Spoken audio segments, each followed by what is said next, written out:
서울에 내 집 하나 갖는 것. 대한민국을 살아가는 평범한 30대 가장에게 그것은 단순한 꿈이 아니었다. 때로는 삶의 목표이자 치열한 현실을 버티게 하는 유일한 희망이기도 했다. 게임 프로그래머인 나 강지원에게도 마찬가지였다. 아내 한유라와 나는 대학 시절부터 만나 10년에 가까운 연애 끝에 결혼했다. 그래픽 디자이너인 아내와 나는 밤낮 없이 일하며 돈을 모았다. 신혼생활은 비좁은 빌라 전셋집에서 시작했지만 우리는 언젠가 우리만의 공간에서 5살 배기 아들 민준이가 마음껏 뛰어놀게 해주리라 다짐했다. 몇 년간의 처절한 저축과 대출이라는 거대한 산을 넘고 나서야 우리는 기적처럼 서울의 심장부 마포에 위치한 한 신축 오피스텔을 계약할 수 있었다. 그것도 우리가 가진 예산 안에서 해결할 수 있는 믿기지 않을 만큼 좋은 조건이었다.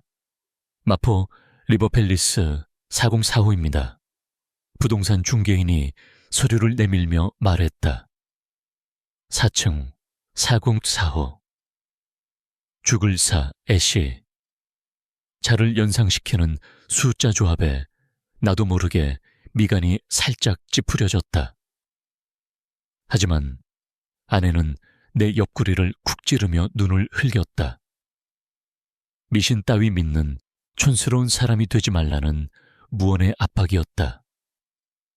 한강이 아주 잘 보이고 최첨단 시스템을 갖춘 최고급 오피스텔입니다. 마침 건설사에서 마지막 남은 미분양 세대를 급매로 내놓아서 시세보다 훨씬 저렴하게 나온 거예요. 두 분 정말 운이 좋으신 겁니다. 중개인의 설명은 합리적이었다. 통유리창 너머로 보이는 탁 트인 전망과 미니멀리즘으로 꾸며진 세련된 내부 구조는 우리의 마음을 사로잡기에 충분했다. 우리는 망설일 이유가 없었다. 계약서에 도장을 찍는 순간 아내의 눈가에는 이슬이 맺혔다. 그동안의 고생이 주마등처럼 스쳐 지나가는 듯했다. 나 역시 벅차오르는 감정을 애써 억누르며 아내의 어깨를 감싸 안았다. 드디어 우리 가족의 진짜 보금자리가 생기는 순간이었다. 이사하는 날 아침부터 햇살이 눈부셨다. 이삿짐 센터 직원들의 분주한 움직임 속에서 우리 가족은 설렘을 감추지 못했다.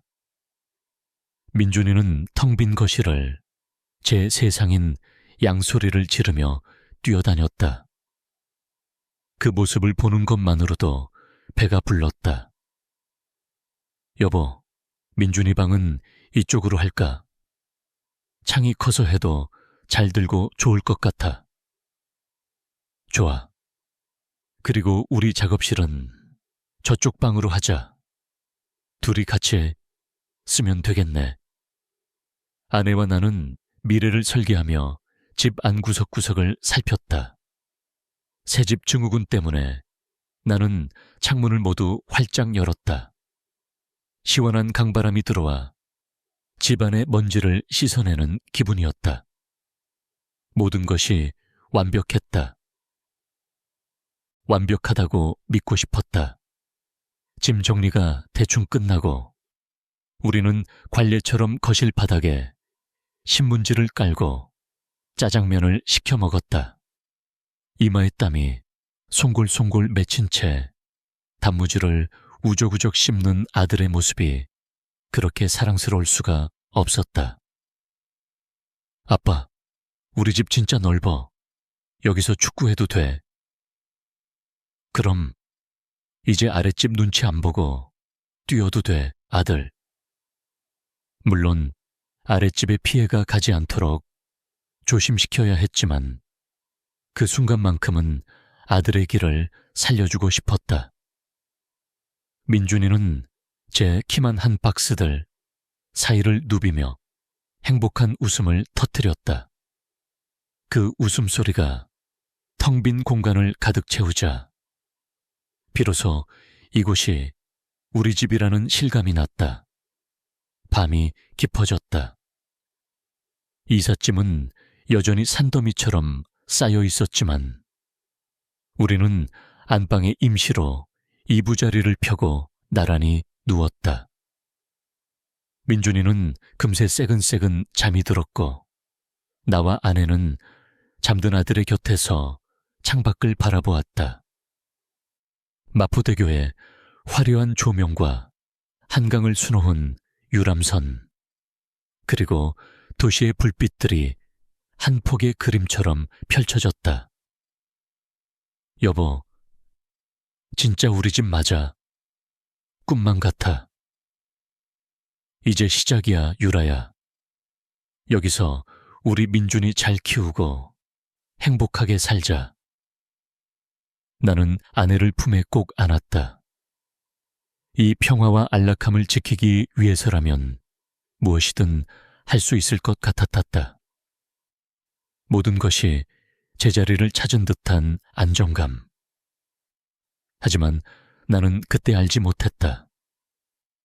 우리가 발을 들인 이 완벽해 보이는 공간이 그 견고한 콘크리트 바닥 아래에 어떤 깊고 서늘한 비밀을 품고 있는지, 그리고 그 비밀이 우리 가족의 행복을 어떻게 좀먹어 들어올 것인지를 그날 밤 나는 인생 최고의 행복감 속에서 깊은 잠에 빠져들었다. 그것이 앞으로 닥쳐올 악몽의 전주곡이라는 사실은 꿈에도 모른 채 새집에서의 첫 주말 우리는 조촐한 집들이를 열었다. 가까운 친구 몇 명과 가족들을 초대해 새로운 보금자리를 선보이는 자리였다. 유라는 며칠 전부터 메뉴를 고민하며 장을 봤고 아침부터 주방에서 맛있는 냄새가 진동했다. 거실에는 풍선 몇 개를 불어 장식하고 새로 산 스피커에서는 기분 좋은 음악이 흘러나왔다. 모든 것이 평화롭고 희망찼다. 친구들은 연신 감탄사를 터뜨렸다. 비싼 돈값을 한다며 한강이 보이는 전망에 특히 부러움을 표했다. 나는 으쓱해진 어깨를 감추며 술잔을 채웠고 유라는 행복한 미소로 손님들을 맞았다. 시끌벅적한 웃음소리와 맛있는 음식, 그리고 우리를 축복해주는 사람들. 내가 꿈꿔왔던 단란한 가정의 모습 그대로였다. 오후 늦게 어머니가 도착했다. 절에 다니시는 어머니는 평소에도 미신이나 기운 같은 것을 중요하게 생각하는 분이셨다. 나는 현관문이 열리는 소리에 반갑게 달려나갔다. 어머니, 어서 오세요. 집 찾기 어렵진 않으셨어요? 그런데 어머니의 표정이 이상했다. 보통 같으면 아이고, 우리 아들 집 좋네 라며 환하게 웃으셨을 텐데 현관문 턱을 넘어서는 순간부터 얼굴이 굳어 있었다. 마치 보이지 않는 벽에 부딪힌 사람처럼 잠시 걸음을 멈추기까지 했다. 어머니, 왜 그러세요? 아니다. 어머니는 짧게 대답하고는 신발을 벗고 안으로 들어섰다. 하지만 그 이후로도 어머니의 굳은 표정은 좀처럼 풀리지 않았다. 집 안을 둘러보는 눈초리는 감탄이 아니라 무언가를 탐색하는 듯 날카로웠고 간간히 짧은 한숨을 내쉬기도 했다. 유라가 살갑게 다가가 팔짱을 끼며 집을 소개했지만 어머니는 건성으로 고개를 끄덕일 뿐이었다.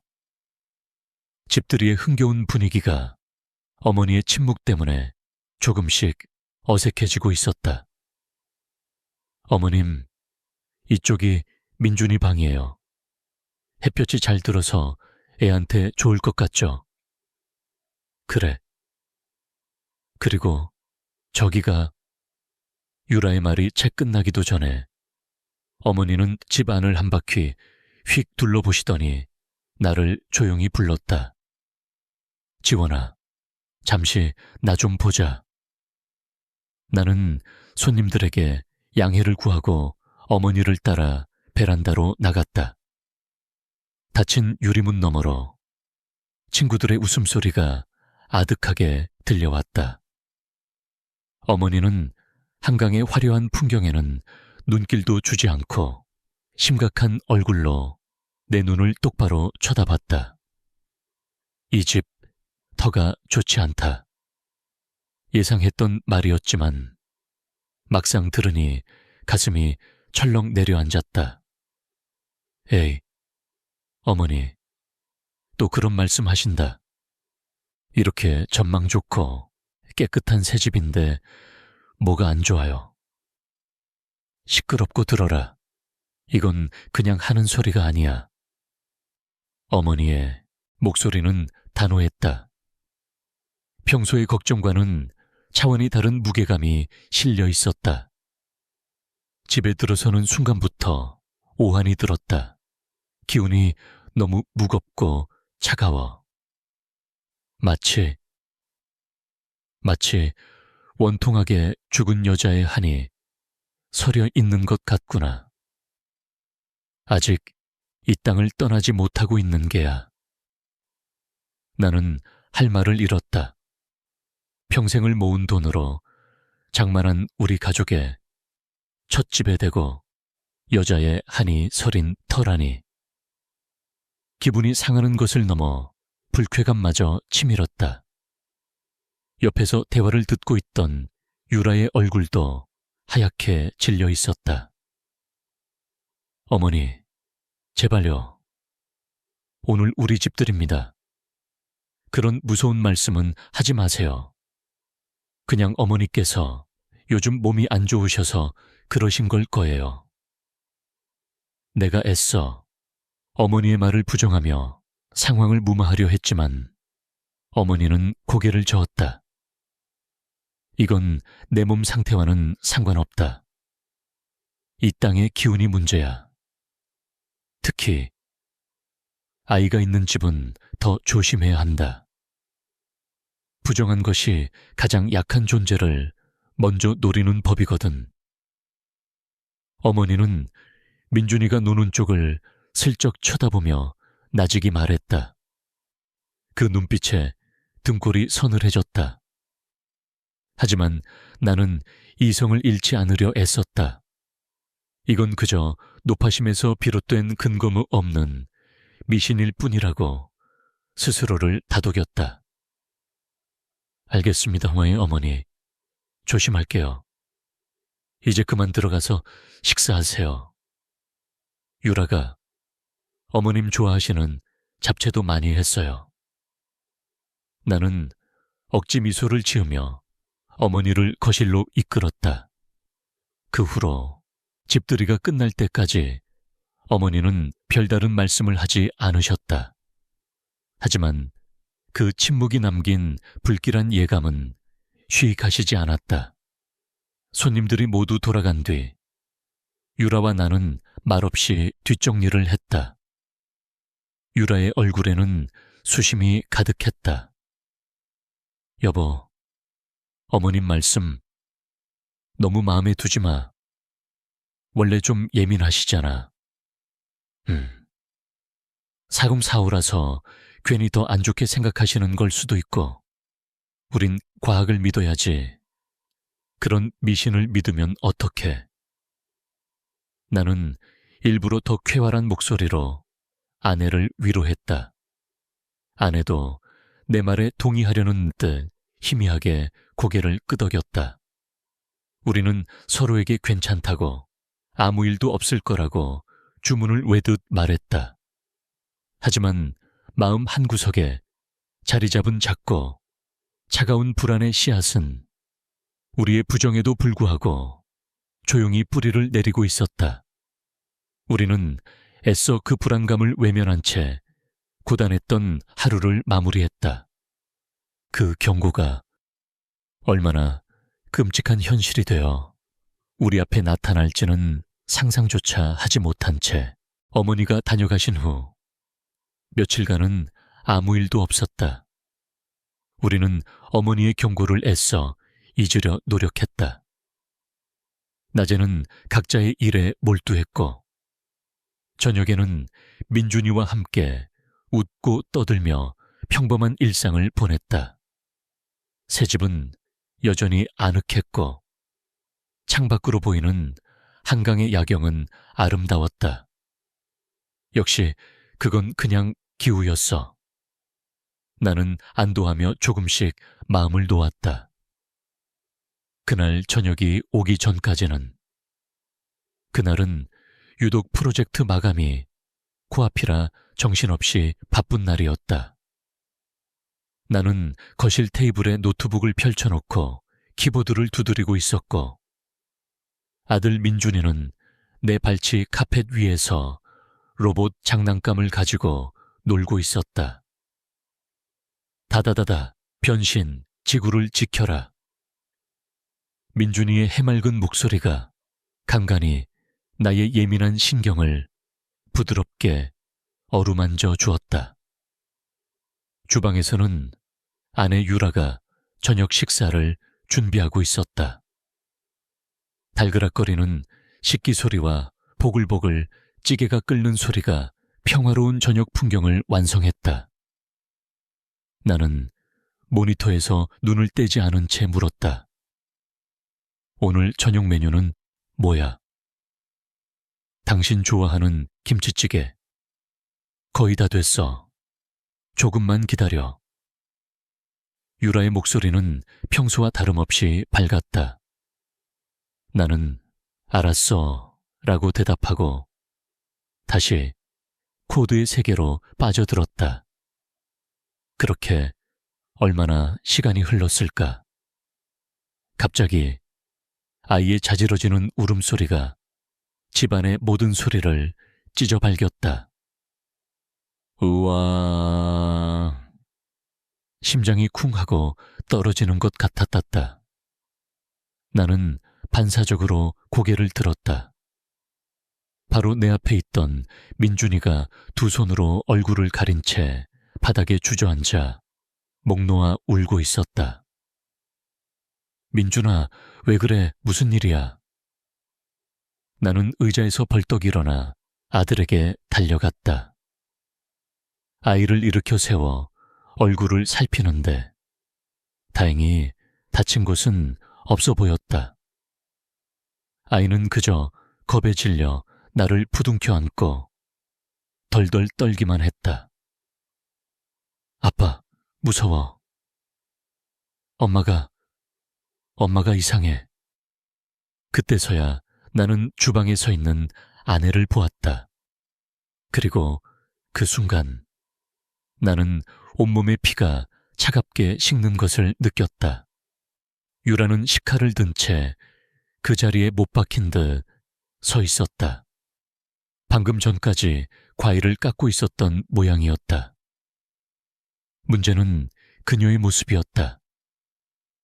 그녀는 아무런 표정 없이 초점 없는 눈으로 민준이를 빤히 내려다보고 있었다. 마치 영혼이 빠져나간 인형처럼. 그녀의 눈빛에는 내가 아는 따뜻하고 다정한 아내의 모습은 온데간데 없었다. 낯설고 섬뜩한 공기가 그녀를 감싸고 있었다. 그리고 나는 보았다. 그녀가 든 칼과 그녀의 다른 쪽 손에서 뚝뚝 하고 바닥으로 떨어지는 붉은 빗방울을. 유라야, 정신 차려. 당신 손. 내가 소리치자 그제야 아내는 주문에서 풀려난 사람처럼 움찔했다. 그녀의 시선이 천천히 자신의 손으로 향했다. 하얗고 가느다란 손등 위로 벌겋게 살이 벌어져 깊은 상처가 나 있었고 그 사이로 피가 쉴 새 없이 흘러나오고 있었다. 어머, 유라는 자신이 다쳤다는 사실조차 인지하지 못하고 있었던 듯 경악하며 칼을 떨어뜨렸다. 쨍그랑 하는 날카로운 소리가 거실을 울렸다. 나는 민준이를 등 뒤로 숨기고 아내에게 달려갔다. 괜찮아. 이게 어떻게 된 일이야? 나는 다급하게 서랍에서 구급 상자를 꺼내 아내의 손을 지혈했다. 피가 생각보다 깊게 베어 상처가 심각해 보였다. 나도 모르겠어. 유라는 울먹이며 말했다. 그녀의 얼굴은 공포와 혼란으로 새하얗게 질려 있었다. 그냥 과일을 깎고 있었는데 갑자기 머릿속이 하얗게 비는 느낌이 들었어. 정말 아주 잠깐 눈을 감았다. 뜬 것 같은데. 정신을 차려보니 내가 칼을 들고 민준이를 보고 있었고 손이 이렇게. 아내는 말을 잇지 못하고 흐느꼈다. 자신이 왜 스스로를 해쳤는지, 그 순간 왜 그런 섬뜩한 눈으로 아들을 보고 있었는지 전혀 기억하지 못했다. 그것은 단순한 실수가 아니었다. 마치 아주 짧은 시간 동안 다른 누군가가 그녀의 몸을 조종하기라도 한 것처럼 기이하고 부자연스러운 사고였다. 나는 피가 멎지 않는 아내의 손을 붙들고 병원 응급실로 달려갔다. 다행히 신경은 다치지 않았지만 상처가 깊어 여러 바늘을 꿰매야 했다. 치료를 받고 집으로 돌아오는 내내 우리 사이에는 무거운 침묵이 흘렀다. 겁에 질린 민준이는 내 품에 안겨 잠들어 있었다. 그날 밤 나는 잠든 아내와 아들을 보며 거실에 홀로 앉아 있었다. 머릿속에서 어머니의 경고가 섬뜩하게 울려 퍼졌다. 원통하게 죽은 여자의 한이 서려 있는 것 같구나. 부정한 것이 가장 약한 존재를 먼저 노리는 법이거든. 어머니는 아이를 조심하라고 하셨다. 하지만 오늘 일어난 일은 아내가 다쳤고 그 끔찍한 광경을 민준이가 목격했다. 혹시 그 부정한 것이 노리는 것은 아이 자체가 아니라 아이에게 끔찍한 상처를 주는 과정은 아닐까? 나는 고개를 흔들며 불길한 생각을 떨쳐내려 했다. 우연일 거야. 그냥 아내가 피곤해서 잠시 정신을 놓친 것뿐이야.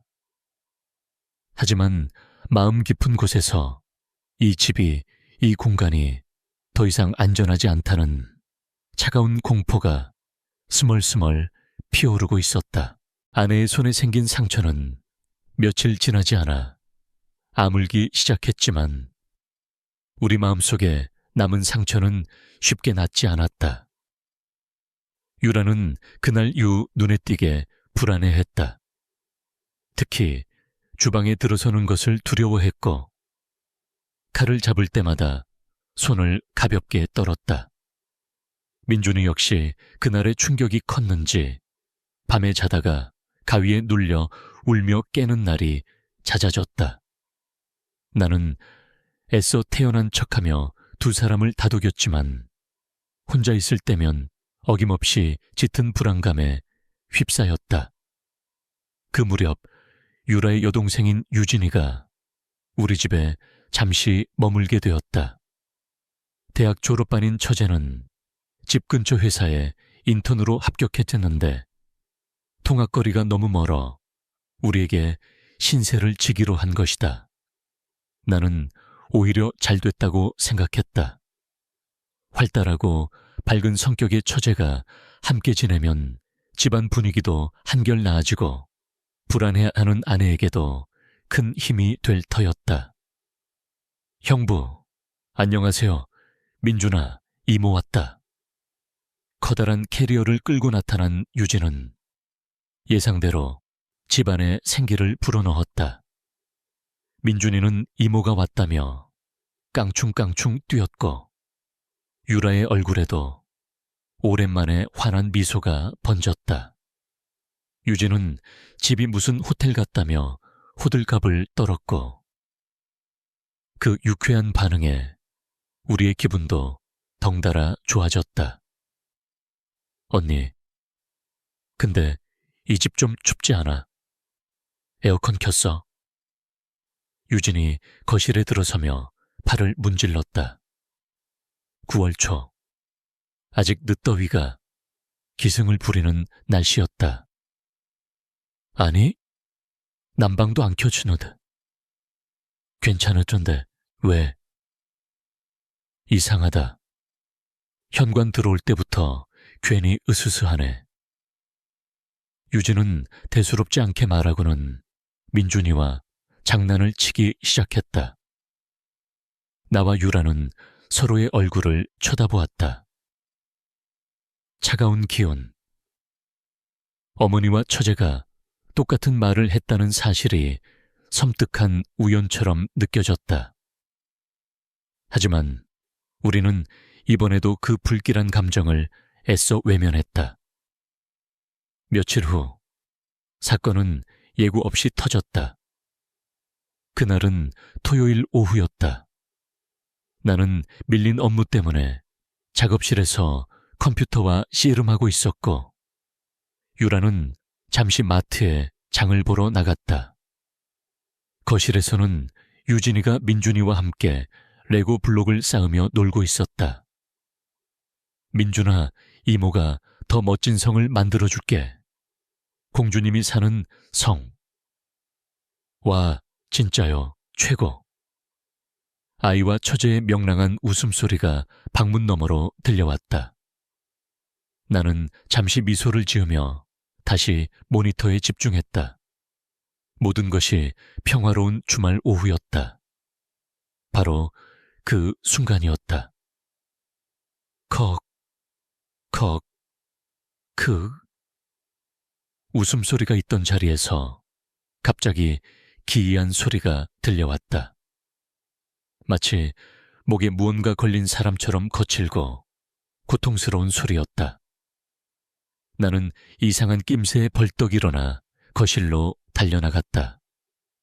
그리고 눈앞에 펼쳐진 광경에 숨을 쉴 수가 없었다. 유진이가 목을 부여잡은 채 바닥에 쓰러져 있었다. 얼굴은 산소가 부족한 사람처럼 파랗게 질려 있었고 눈은 공포에 질려 잔뜩 커져 있었다. 그녀는 필사적으로 숨을 쉬려 했지만 목구멍에서 쌕쌕거리는 쇳소리만 들릴 뿐이었다. 전형적인 급성 천식 발작 증세였다. 그 옆에서 민준이는 겁에 질려 울음을 터뜨리며 어쩔 줄 몰라 하고 있었다. 유진아, 정신 차려. 이게 무슨 일이야? 나는 유진에게 달려가 등을 두드리며 기도를 확보하려 애썼다. 민준아, 빨리 119에 전화해, 빨리. 나는 다급하게 소리쳤지만 5살짜리 아이가 뭘 할 수 있겠는가. 나는 떨리는 손으로 직접 휴대폰을 꺼내 119를 눌렀다. 유진의 상태는 점점 더 나빠지고 있었다. 금방이라도 숨이 멎을 것 같았다. 형, 나 숨 못 쉬겠. 유진은 간신히 말을 뱉어내고는 눈을 뒤집으며 의식을 잃어갔다. 그때 밖에서 돌아온 유라가 현관문을 열고 들어섰다. 어머, 유진아. 유라는 손에 들고 있던 장바구니를 떨어뜨리며 비명을 질렀다. 곧이어 구급대원들이 들이닥쳤고 유진은 산소 마스크를 쓴 채 들것에 실려 나갔다. 나와 유라는 넋이 나간 채 구급차를 따라 병원 응급실로 향했다. 응급실에서 유진은 다행히 응급처치를 받고 고비를 넘겼다. 의사는 조금만 늦었으면 정말 위험할 뻔했다고 말했다. 그런데 우리를 더 큰 혼란에 빠뜨린 것은 의사의 다음 말이었다. 혹시 환자분이 원래 천식이나 알레르기 질환이 있었나요? 아니요. 전혀요. 유진이는 태어나서 지금까지 그런 병 한 번 앓은 적 없어요. 감기도 잘 안 걸릴 만큼 건강한 애예요. 유라가 믿을 수 없다는 듯 대답했다. 의사는 고개를 갸웃거렸다. 이상하네요. 검사 결과로는 특별한 알레르기, 유발 물질도 발견되지 않았고 갑자기 이렇게 심한 발작이 온 원인을 알 수가 없습니다. 일단 안정을 취하고 경과를 지켜봐야겠습니다. 원인 불명. 나는 망치로 머리를 한 대 맞은 듯 멍해졌다. 건강하던 처제가 갑자기 아무런 이유 없이 죽음의 문턱까지 다녀왔다. 그리고 그 끔찍한 순간 역시 아들 민준이가 바로 눈앞에서 목격했다. 아내의 사고와 처제의 사고. 피해자는 모두 우리 집안의 여자. 그리고 그 사건의 유일한 목격자는 어린 아들. 이것은 더 이상 우연이 아니었다. 등줄기를 타고 오르는 소름과 함께 나는 깨달았다. 어머니의 경고가 그저 낡은 미신이 아니었음을. 보이지 않는 무언가가 이 집에서 우리 가족을 향해 차가운 손을 뻗고 있었다. 그리고 그 존재의 목적은 명확해 보였다. 여자들의 고통을 아들에게 보여주는 것, 그 끔찍하고 잔인한 규칙성이 나를 공포의 심연으로 몰아넣고 있었다. 처제 유진은 며칠간 병원에 입원해 있다가 퇴원했다. 의사는 끝내 발작의 원인을 찾지 못했고 일시적인 스트레스성 호흡 곤란이라는 애매한 진단을 내렸다. 유진은 퇴원 후에도 충격에서 벗어나지 못한 채 본가로 돌아갔고 우리 집에는 다시 무겁고 불안한 침묵이 내려앉았다. 유라는 동생에게 몹쓸 일이 생겼다는 죄책감에 시달리며 하루하루 말라갔다. 나는 더 이상 이 상황을 외면할 수 없었다. 이 집에는 분명 무언가가 있었다. 하지만 과학적 사고방식에 익숙한 내가 할 수 있는 일은 아무것도 없었다. 경찰에 신고할 수도 병원에 갈 수도 없는 노릇이었다. 속이 새까맣게 타들어가는 기분이었다. 나는 밤마다 잠을 설치며 거실을 서성였고 작은 소리에도 소스라치게 놀라곤 했다. 그러던 어느 날 새벽 요란한 전화벨 소리가 정적을 깼다. 심장이 철렁 내려앉는 기분으로 발신자를 확인하니 어머니였다. 이 시간에 전화를 하실 분이 아닌데 불길한 예감이 엄습했다. 여보세요? 어머니, 이 새벽에 무슨 일이세요? 수화기 너머로 들려오는 어머니의 목소리는 다급함과 공포로 심하게 떨리고 있었다. 지원아, 너희 집 별일 없느냐? 네, 별일 없는데요. 왜 그러세요, 어머니? 목소리가 왜 그러세요? 꿈을 꿨다. 너무도 생생하고 끔찍한 꿈을 꿨어. 어머니는 가쁜 숨을 몰아쉬며 말을 이었다. 나는 마른 침을 삼키며 어머니의 이야기에 귀를 기울였다. 꿈에 내가 너희 집에 가 있더구나. 그런데 집 안이 온통 칠흑같이 어두컴컴하고 냉기가 흘렀어. 내가 아무리 불을 켜려고 해도 켜지지가 않더구나. 그래서 내가 지원아, 유라야소, 레야 하고 너희를 부르며 방마다 문을 열고 다녔는데 어머니의 목소리가 잠시 끊겼다.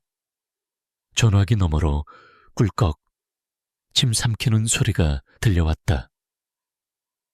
안방 문을 여는 순간이었어. 방 안에는 너희 식구가 모두 잠들어 있었는데 그 옆에 어떤 여자가 서 있더구나.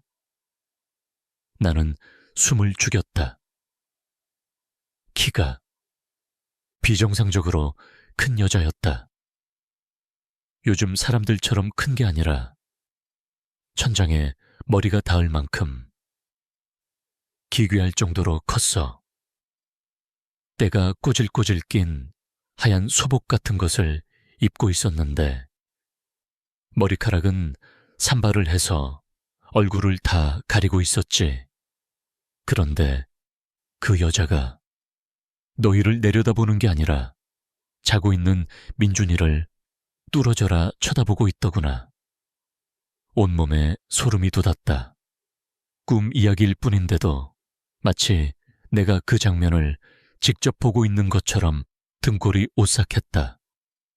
내가 너무 놀라서 뉘신데 남의 집에 함부로 들어와 있느냐고 소리치려는데 목소리가 나오질 않았어. 몸도 굳어서 꼼짝할 수가 없었지. 그런데 그 여자가 천천히 고개를 돌려 나를 쳐다보더구나. 머리카락 사이로 보인 눈이 이 세상 눈빛이 아니었어. 원한과 증오로 가득 찬 시뻘건 눈이었어. 어머니는 거의 울먹이고 있었다. 그러더니 그 여자가 입을 열었는데 목소리가 갈라지고 쉰 목소리로 내게 이렇게 말하더구나. 내 아들은 어디 있나? 내 아들에게 보여주어야 한다. 똑똑히 보게 해야지. 나는 전화기를 쥔 손이 땀으로 축축해지는 것을 느꼈다. 그 여자가 한 말의 의미, 보여주어야 한다는 그 말이 아내와 처제가 민준이 앞에서 겪었던 끔찍한 사고들과 정확히 일치했다. 이건 단순한 악몽이 아니었다. 어머니가 영적으로 우리 집의 존재를 느끼고 그 존재의 메시지를 꿈을 통해 전달받은 것이 틀림없었다. 어머니, 그게 정말 꿈 맞죠? 꿈이 아니다. 이건 예지몽이야. 그 악귀가 네 어미에게 경고를 한 게다. 지원아, 당장 그 집에서 나와야 한다. 그 집은 사람 살 곳이 못 돼. 특히 민준이가 위험해. 어머니는 절규하듯 소리쳤다. 이성적으로는 미친 소리라고 치부해야 마땅했지만 그간의 경험들이 어머니의 말을 뒷받침하고 있었다. 전화를 끊고 나는 거실 소파에 주저앉았다. 동이 트기 시작하는 창밖 하늘이 잿빛으로 보였다. 내 아들은 어디 있나? 그 여자는 자신의 아들을 찾고 있었다. 그리고 자신의 아들에게 무언가를 보여주려고 하고 있었다. 혹시 그 여자는 우리 아들 민준이를 자신의 잃어버린 아들과 착각하고 있는 것은 아닐까? 그래서 자신의 비극을, 자신의 고통을 민준이 앞에서 재현하고 있는 것은 아닐까? 끔찍한 상상에 온몸이 부들부들 떨려왔다. 이제 더 이상 왜? 라는 질문은 무의미했다. 중요한 것은 어떻게 이 상황을 벗어날 것인가였다. 나는 비틀거리며 일어나 안방으로 향했다. 세상 모르고 잠든 아내와 아들의 얼굴을 보니 눈물이 핑 돌았다. 내가 이들을 지켜야 했다. 무슨 수를 써서라도 이 악몽 같은 집에서 가족을 구해내야만 했다. 어머니와의 통화 이후 나는 잠을 완전히 잃었다. 머릿속은 온통 그 키 큰 여자에 대한 생각으로 가득 찼다. 그 존재는 더 이상 막연한 불안감이 아닌 실체가 있는 공포로 다가왔다. 나와 유라는 날이 밝자마자 거실 식탁에 마주 앉았다. 나는 밤새 있었던 어머니와의 통화 내용을 전부 털어놓았다. 유라의 얼굴은 시간이 갈수록 새하얗게 질려갔다. 내 아들에게 보여주어야 한다고. 유라가 떨리는 목소리로 되뇌었다. 그녀의 눈동자가 심하게 흔들리고 있었다. 이성적이고 현실적이던 아내는 연이어 겪은 기이한 사건들과 어머니의 꿈 이야기 앞에서 완전히 무너져 내렸다. 여보, 그럼 내가 손을 다친 것도 유진이가 쓰러진 것도 전부 그래, 아마도 그럴 거야. 나는 차마 입에 담기 힘든 가설을 조심스럽게 꺼냈다. 그 존재는 민준이를 자기 아들이라고 착각하고 있는 것 같아. 그리고 자기가 겪었던 어떤 끔찍한 일을 우리 집 여자들을 이용해서 민준이 앞에서 재현하고 있는 거야. 말을 뱉는 순간 나 자신도 그 가설의 잔인함에 몸서리를 쳤다. 유라는 두 손으로 얼굴을 감쌌다.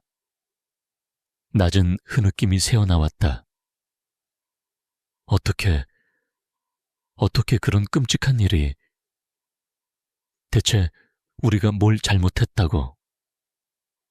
우리는 한동안 아무 말도 하지 못했다. 그저 서로의 눈에 비친 공포와 절망을 바라볼 뿐이었다. 그때 유라가 무언가 깨달은 듯 갑자기 고개를 들었다. 잠깐만, 여보, 이상한 점이 있어. 뭐가? 규칙, 어떤 규칙이 있는 것 같아. 유라는 덜덜 떨리는 손으로 테이블 위를 짚으며 말했다. 생각해봐. 첫 번째는 나였어. 이 집의 안주인인 나. 그리고 두 번째는 내 동생 유진이었지. 나와 가장 가까운 혈육인 여자. 나는 유라가 무슨 말을 하려는지 알 것 같아 숨을 죽였다. 피해자는 모두 여자였고 그 끔찍한 순간을 민준이가 목격했어. 이건 명확해. 그런데 그 순서가 혹시 민준이와 가까운 여자 순서가 아닐까? 등골을 타고 식은땀이 흘렀다. 유라의 추리는 섬뜩할 정도로 논리적이었다. 처음엔 엄마인 나, 그 다음엔 이모인 유진이. 그럼 만약 만약 다음 차례가 있다면 유라의 시선이 허공의 한 점에 꽂혔다. 그 눈동자에 비친 다음 희생자의 모습. 그것은 너무나도 명확했다.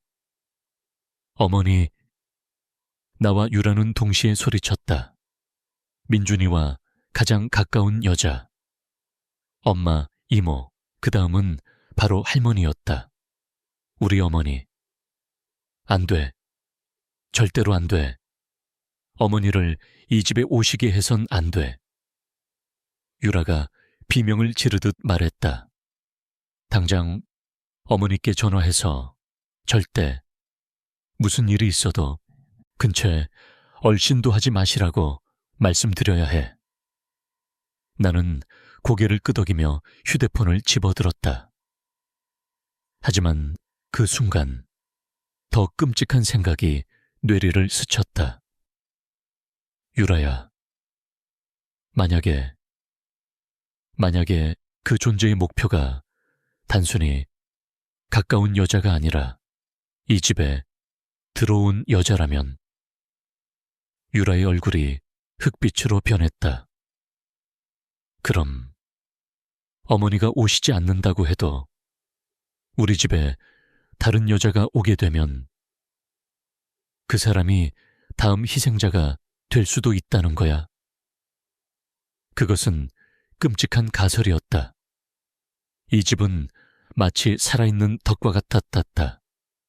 민준이라는 미끼를 중심으로 그 주변의 여자들을 하나씩 차례대로 집어삼키는 거대한 포식자. 우리는 그 덫 안에 갇혀버린 사냥감에 불과했다.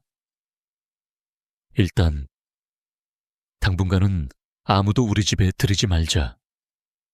특히 여자 손님은 절대로. 그래야겠어. 친구들도 이웃도 아무도. 우리는 마치 중대한 비밀 작전을 짜는 사람들처럼 목소리를 낮춰 약속했다. 하지만 그런다고 해서 문제가 해결될 리 없었다. 다음 희생자를 막는다 해도 근본적인 위협은 사라지지 않는다. 그 존재는 여전히 이 집에 머물며 우리를, 특히 유라를 노릴 것이기 때문이다. 그날 이후 우리 집은 외부와 단절된 섬이 되었다. 우리는 배달 음식을 시킬 때도 문 앞에 두고 가게 했고 택배도 무인함으로만 받았다. 유라는 거의 집 밖으로 나가지 않았고 나는 재택근무 시간을 제외하고는 늘 아내와 아들의 곁을 지켰다. 집안은 숨막히는 긴장감으로 가득 찼다. 우리는 공포스러운 규칙을 발견했지만 그 규칙 앞에서 우리가 할 수 있는 일은 아무것도 없었다. 그저 다음 차례가 오지 않기만을, 그 끔찍한 존재가 제발 우리를 잊어주기만을 기도할 뿐이었다. 하지만 악몽은 이제 겨우 서막을 열었을 뿐이었다. 가장 잔인하고 결정적인 비극이 바로 우리 턱 밑까지 다가오고 있다는 사실을 우리는 아직 알지 못했다.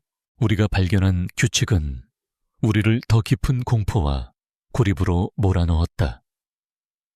집은 더 이상 안식처가 아니었다. 24시간 감시당하는 감옥이었고 언제 터질지 모르는 시한폭탄을 끌어안고 사는 것과 같았다. 유라는 신경쇠약 직전까지 내몰렸다. 밤에는 작은 소리에도 경기를 일으키며 깼고 낮에는 멍하니 창밖만 바라보았다. 민준이를 대할 때조차 조심스러워했다. 마치 아들 근처에 있는 것만으로도 그것의 표적이 될까 두려워하는 듯했다.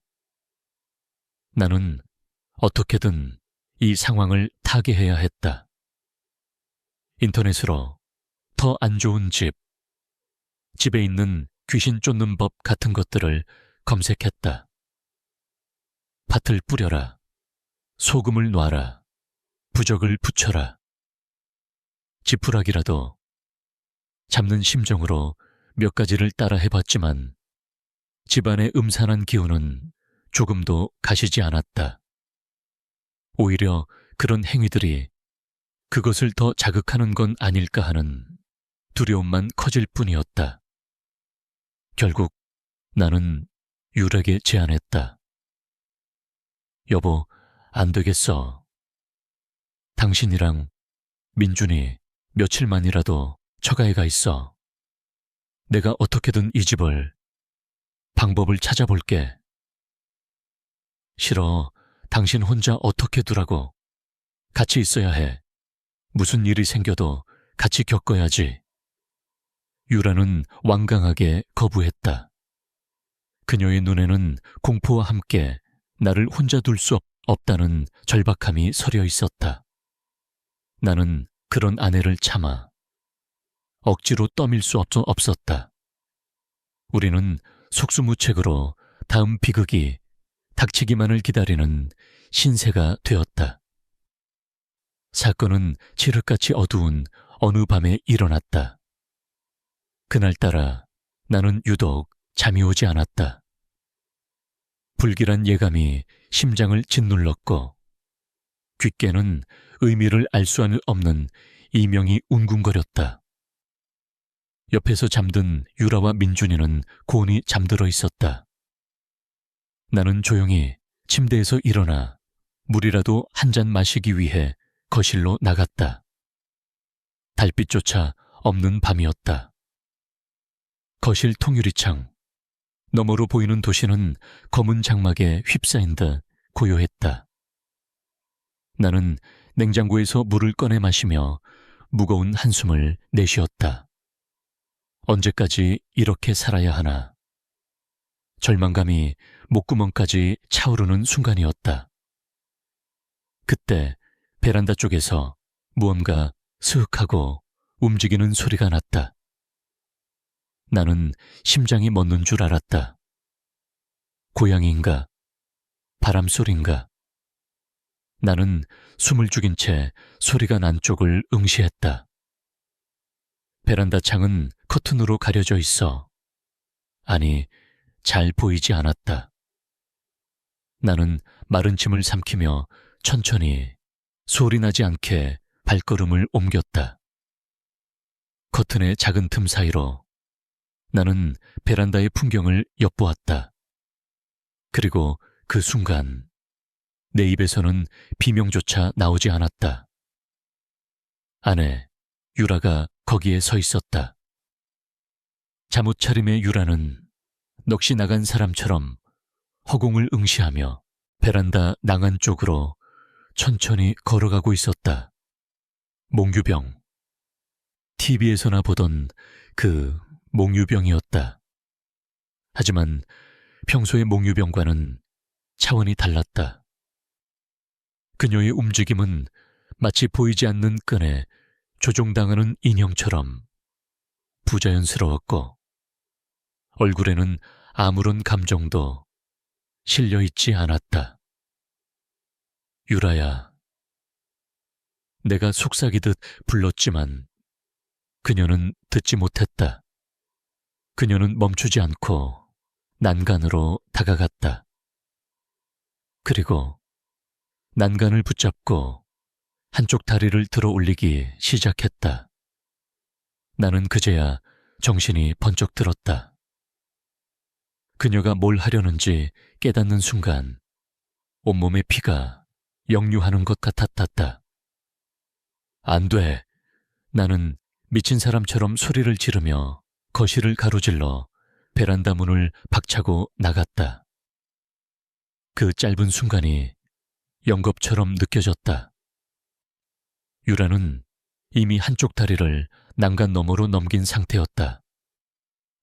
위태롭게 몸의 균형을 잡고 있는 그녀의 모습은 금방이라도 4층 아래 아스팔트 바닥으로 떨어질 것만 같았다. 한유라. 나는 절박하게 그녀의 이름을 외치며 몸을 날렸다. 그리고 간발의 차로 그녀의 허리를 휘어잡아 안쪽으로 끌어당겼다. 쿵 하는 소리와 함께 나와 유라는 베란다 바닥에 나뒹굴었다. 으악. 그제야 정신이 든 유라가 상황을 파악하고 비명을 질렀다. 그녀는 자신이 왜 베란다에 나와 있는지, 왜 내가 자신을 끌어안고 있는지 전혀 이해하지 못하는 얼굴이었다. 여보, 내가 왜 여기에... 괜찮아, 유라야. 아무 일도 아니야. 꿈꾼 거야. 나는 아내를 부들부들 떨리는 팔로 끌어안고 다독였다. 하지만 내 심장은 공포로 미친 듯이 날뛰고 있었다. 만약 내가 1분만 늦게 잠에서 깼더라면, 만약 내가 그 소리를 듣지 못했더라면, 상상 안 하는 것만으로도 아찔했다. 그것이 방식이었다. 직접적으로 해를 가하는 것이 아니라 스스로를 파괴하게 만드는 것. 가장 사랑하는 사람의 눈앞에서 가장 끔찍한 방식으로 생을 마감하게 만들려는 속셈이었다. 어머니의 꿈속에서 들었던 그 목소리가 다시 한번 귓가에 울렸다. 보여주어야 한다. 똑똑히 포기해야지. 만약 유라가 떨어졌다면 그 광경을 목격했을 사람은 누구였을까? 비명소리에 잠에서 깬 민준이었을까? 아니면 이 모든 것을 지켜본 나였을까? 어쩌면 그것에게 아들이란 민준이뿐만 아니라 이 집안의 유일한 남자인 나 자신을 포함하는 것일지도 모른다는 끔찍한 생각이 들었다. 나는 떨고 있는 아내를 부축해 방으로 돌아왔다. 민준이는 아무것도 모른 채 새근새근 잠들어 있었다. 그 천사 같은 얼굴을 보자 결심이 섰다. 더 이상은 안 된다. 단 하루도, 아니, 단 1시간도 이 집에 더 머물 수는 없다. 이 집이 우리 가족을 완전히 파괴하기 전에 여기서 탈출해야만 한다. 베란다 사건 이후 나는 한순간도 지체할 수 없었다. 해가 뜨기를 기다릴 여유조차 없었다. 이 집은 더 이상 우리가 머물 수 있는 공간이 아니었다. 그것은 명백한 사실이었다. 옷 입어, 유라야. 민준이도 깨워. 나는 충격에서 벗어나지 못해 멍하니 앉아있는 아내의 어깨를 붙잡고 단호하게 말했다. 내 목소리는 나도 모르게 떨리고 있었다. 어디 가려고? 어디든 이 집만 아니면 돼. 당장 나가야 해. 지금 당장. 내 결심이 확고하다는 것을 느꼈는지 유라도 더 이상 묻지 않고 자리에서 일어났다. 우리는 잠든 민준이를 조심스럽게 깨웠다. 아이는 졸린 눈을 비비며 칭얼거렸지만 상황의 심각성을 어렴풋이 느꼈는지 얌전히 옷을 갈아입었다. 우리는 짐을 챙길 경황도 없었다. 마치 전쟁터에서 피난이라도 가는 사람들처럼 눈에 보이는 지갑과 휴대폰, 그리고 아이의 겉옷 몇 가지만 챙겨 들었다. 수년에 걸쳐 우리의 땀과 꿈으로 채워 넣은 이 집의 모든 것들이 한순간에 무의미한 물건이 되어버렸다.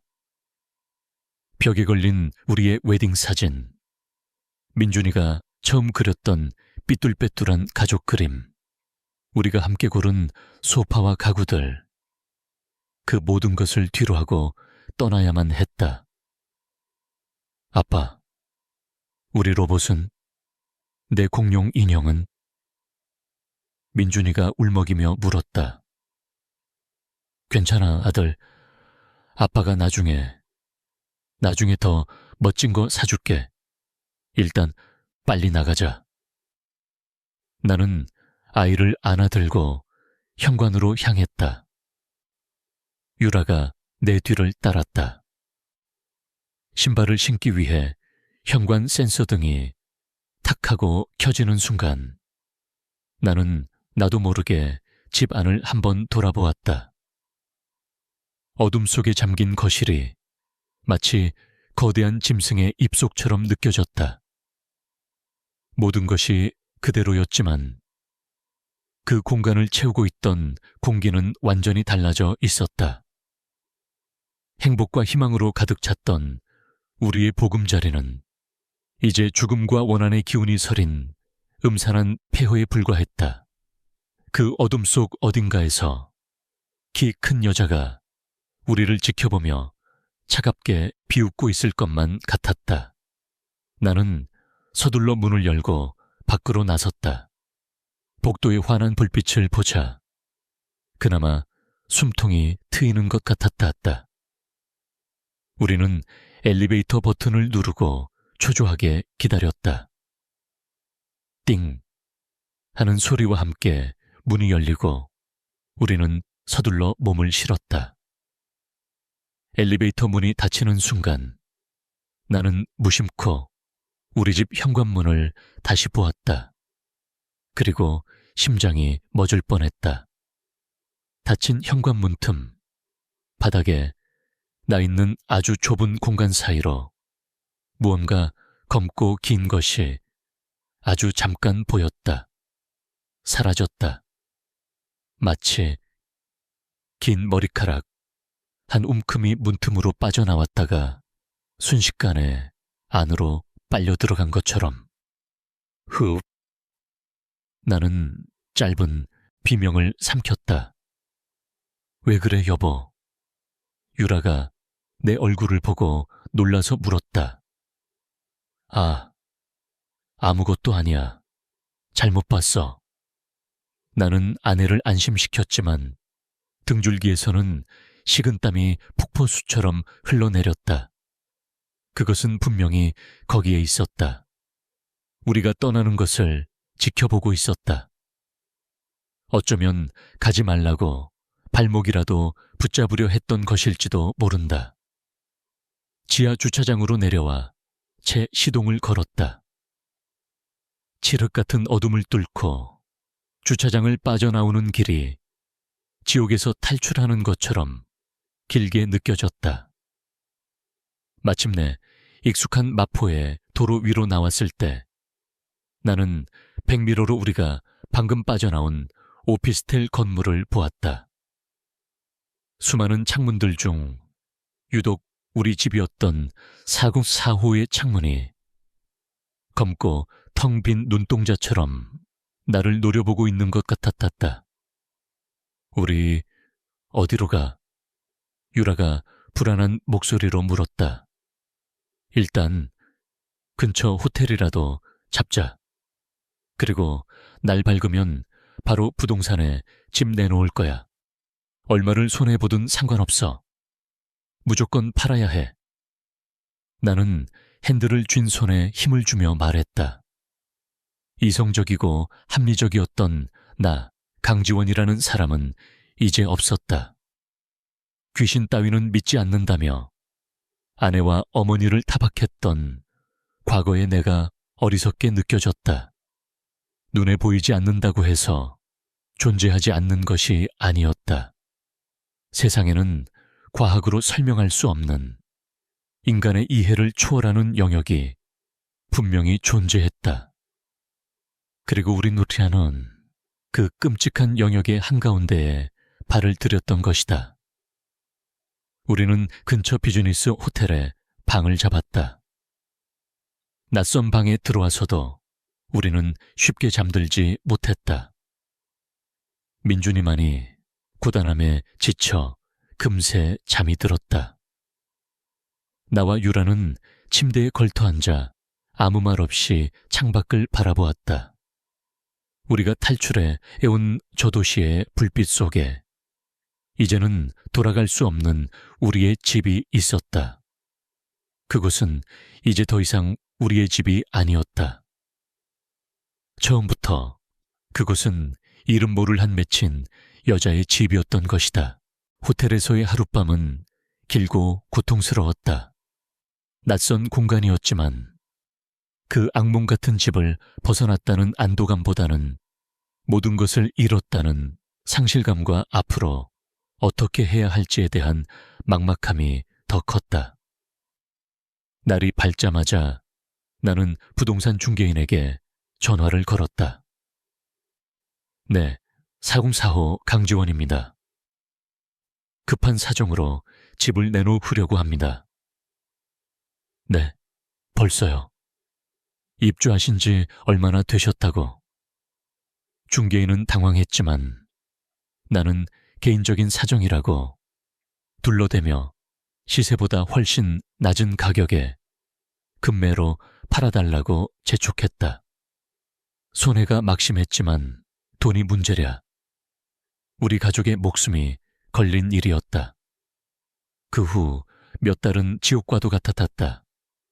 우리는 친척집과 당이 임대 숙소를 전전하며 떠돌이 생활을 했다. 민준이는 왜 우리 집에 가지 않느냐고 매일같이 물었고 그때마다 나와 유라는 가슴이 미어지는 것을 느꼈다. 집이 팔리지 않으면 어떡하지? 다음 세입자는 과연 무사할까? 하는 불안감과 죄책감이 우리를 짓눌렀다. 다행인지 불행인지 집은 생각보다 빨리 팔렸다. 파격적인 가격 때문이기도 했지만 매수자가 개인이 아닌 인테리어 디자인 회사라는 점이 주요했다. 그들은 사롬 4호를 포함한 4층 전체를 터서 하나의 큰 사무실로 개조할 계획이라고 했다. 나는 그나마 다행이라고 생각했다. 적어도 우리처럼 어린아이가 있는 평범한 가족이 그곳에 들어가 같은 비극을 겪지는 않을 테니 우리는 집을 판 돈과 추가 대출을 받아 도시 외곽에 작은 아파트를 얻어 새로운 보금자리를 꾸렸다. 그 끔찍했던 집에서 멀리 벗어나자 거짓말처럼 모든 것이 정상으로 돌아오기 시작했다. 민준이는 더 이상 가위에 눌리지 않았고 유라의 얼굴에도 다시 웃음꽃이 피었다. 나 역시 기나긴 악몽에서 깨어난 듯 비로소 안도의 한숨을 쉴 수 있었다. 우리는 지난 몇 달간의 일을 서로에게 다시는 꺼내지 않기로 암묵적으로 약속했다. 그저 끔찍한 악몽을 꾼 셈치기로 했다.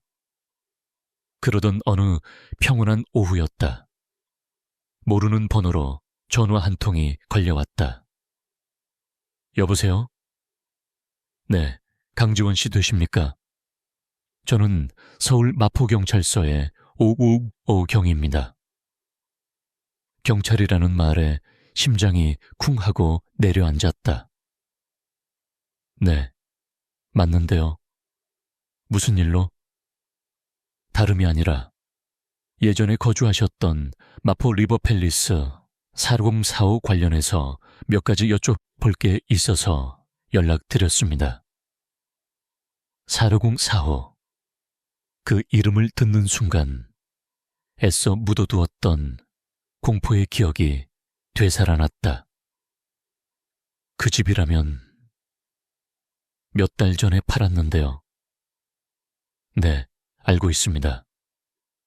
혹시 그 집에 거주하실 때 뭐 이상한 점 같은 건 없으셨습니까?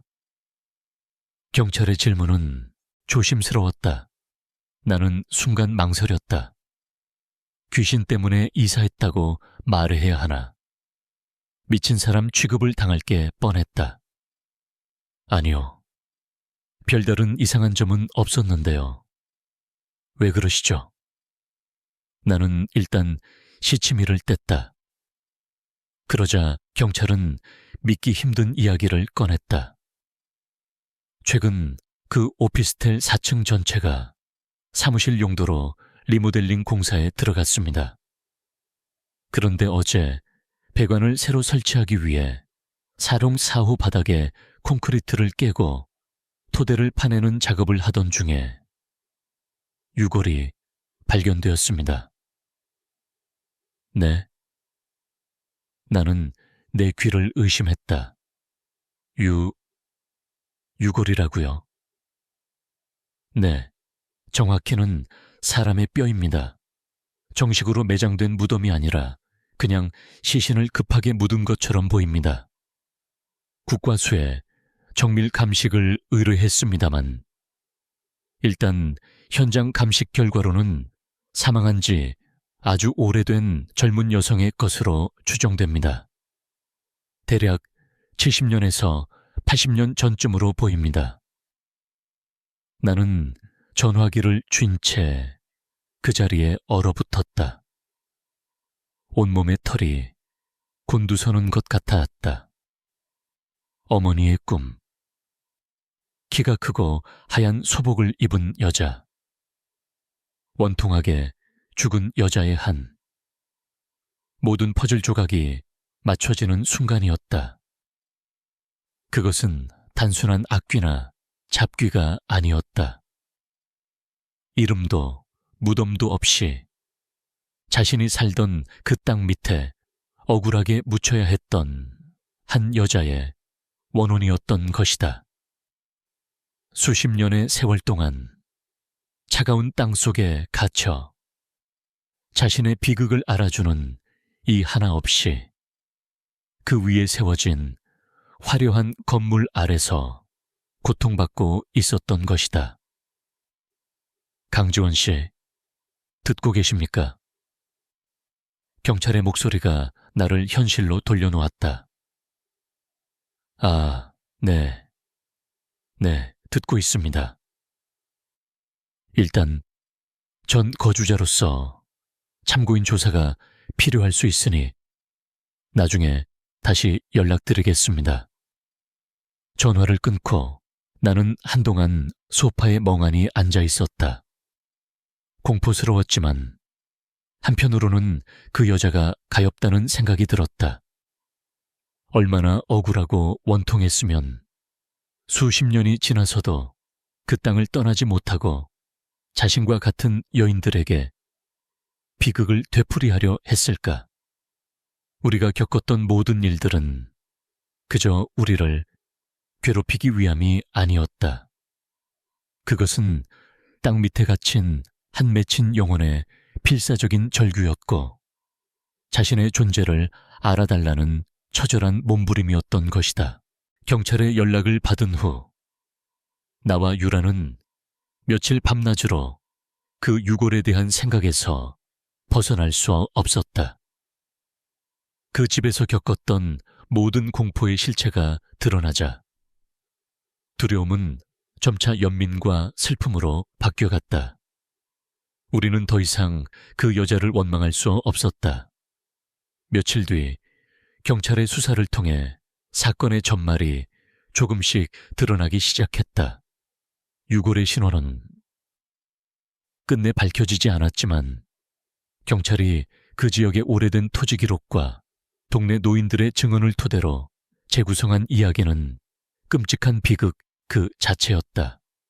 오피스텔이 들어서기 수십 년 전 그곳은 허름한 하숙집들이 모여있던 가난한 동네였다. 70여 년 전 그 하숙집 중 한 곳에 살던 젊은 여인이 있었다.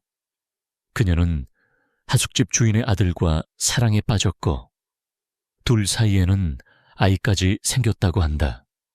하지만 남자는 집안의 반대를 핑계로 여자를 외면했고 다른 부잣집 딸과 혼인을 약속했다.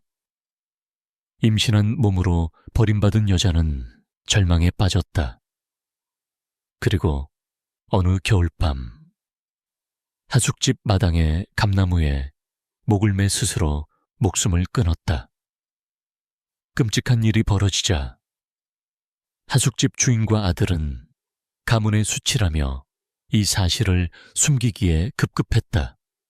그들은 경찰에 신고하는 대신 아무도 모르게 여자의 시신을 내려 깊은 밤 마당 한 구석에 몰래 묻어버렸다.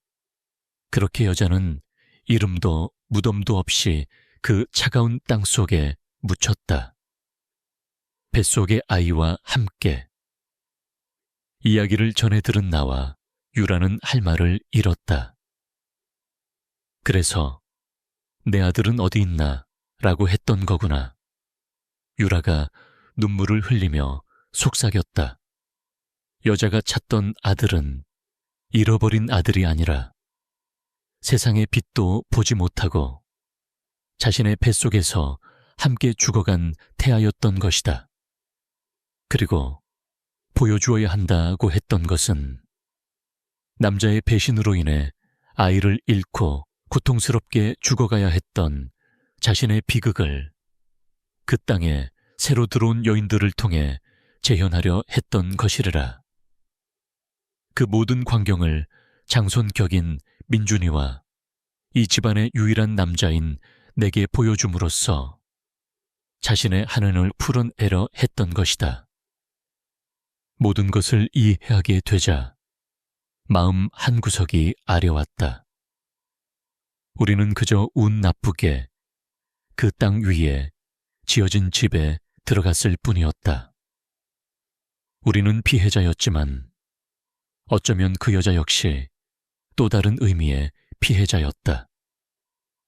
며칠 후 나는 작은 국화꽃 한 다발과 막걸리 한 병을 사서 조용히 혼자 그 오피스텔을 찾아갔다.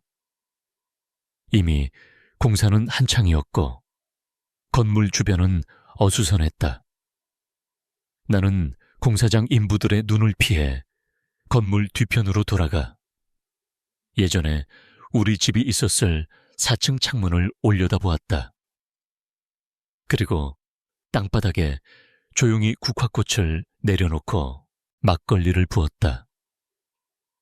부디 이제라도 편히 잠드십시오. 누구에게랄 것도 없는 나의 진심 어린 기도였다. 그 후로 우리의 삶은 평온을 되찾았다.